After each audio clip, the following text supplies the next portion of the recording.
Monggo, waktu yang tidak percaya, kalau di sini betul-betul makamnya Mbah Hasan, Mbah Arif, Mbah Musa, Mbah Soleh, kita uji forensik.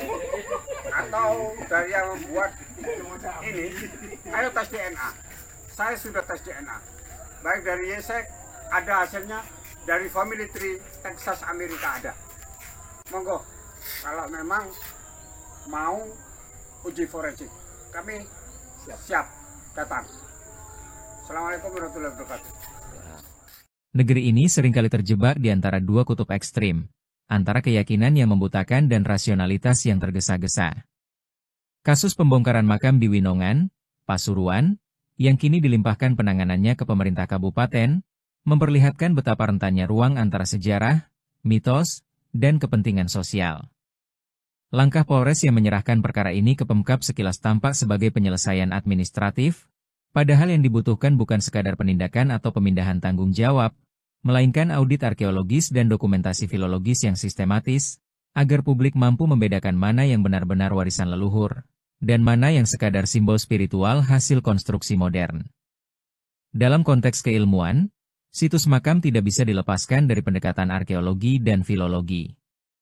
Sejarah menunjukkan bahwa makam-makam tua di Jawa Timur memiliki pola material yang khas, nisan batu andesit dengan inskripsi Arab atau pegon, orientasi ke kiblat, serta konteks pemukiman Islam awal. Namun di Winongan, sebagaimana di banyak daerah lain, seringkali tidak ditemukan jejak arkeologis yang mendukung klaim kesucian sebuah makam. Ia berdiri tanpa lapisan sejarah yang dapat diuji, tanpa teks silsilah, tanpa jejak stratigrafi. Dalam istilah akademik, makam semacam ini disebut Site of Invented Tradition, tradisi yang diciptakan untuk membangun identitas, bukan hasil kesinambungan sejarah. Namun aparat hukum dan pemerintah daerah seringkali gagal membedakan antara bukti material dan simbol sosial. Ketika konflik muncul, pendekatan mereka cenderung formal. Siapa merusak, siapa dilaporkan, siapa ditahan. Padahal di balik setiap bongkahan batu yang dianggap keramat, terdapat emosi kolektif masyarakat yang menautkan identitas dirinya dengan narasi spiritual. Pembongkaran tanpa edukasi publik hanya akan memperpanjang siklus benturan antara yang rasional dan yang sakral.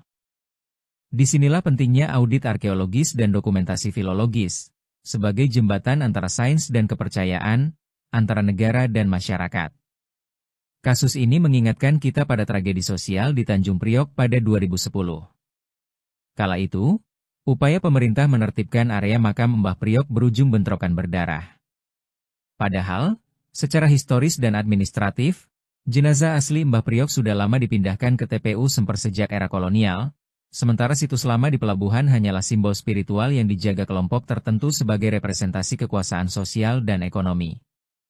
Konflik itu tidak murni soal ziarah atau agama, tetapi soal siapa yang berhak atas simbol. Pemerintah yang gagal memadukan pendekatan arkeologis, historis, dan antropologis akhirnya menuai resistensi sosial karena dianggap menodai kesucian, padahal yang sebenarnya disentuh adalah struktur penguasaan simbolik. Belajar dari itu, Pemkab dan Polres Pasuruan mestinya memahami bahwa penertiban situs semacam ini memerlukan metodologi ilmiah dan komunikasi kultural. Audit arkeologis bisa membuktikan keaslian situs, sementara dokumentasi filologis menelusuri asal-usul narasi melalui teks, babat, dan silsilah lokal. Bila hasilnya menunjukkan tidak adanya kontinuitas sejarah, maka pemerintah memiliki dasar kuat untuk menata ulang pemaknaan situs tanpa menyinggung dimensi religius masyarakat. Dengan demikian, rasa hormat terhadap budaya tetap dijaga, tetapi kesadaran rasional bangsa tidak dikorbankan. Bangsa yang besar bukanlah bangsa yang memelihara mitos, melainkan bangsa yang mampu menempatkan mitos dalam konteks sejarahnya. Rasionalitas tidak harus meniadakan nilai, dan iman tidak harus menolak fakta. Kasus Winongan menjadi cermin, bahwa kita memerlukan tata kelola warisan budaya yang berbasis ilmu, bukan sekadar opini, apalagi klaim spiritual tanpa dasar. Hanya dengan itu masyarakat bisa belajar membedakan antara makam leluhur sejarah dan makam simbolik hasil konstruksi sosial. Sebagaimana kita belajar dari kasus Mbah Priok, bahwa yang tampak suci di permukaan kadang hanyalah perjuangan mempertahankan simbol kekuasaan. Dan di antara reruntuhan batu nisan yang kini menjadi polemik, mungkin di sanalah kita diuji. Apakah bangsa ini mampu berpikir jernih tentang kematiannya sendiri, dengan nalar yang hidup?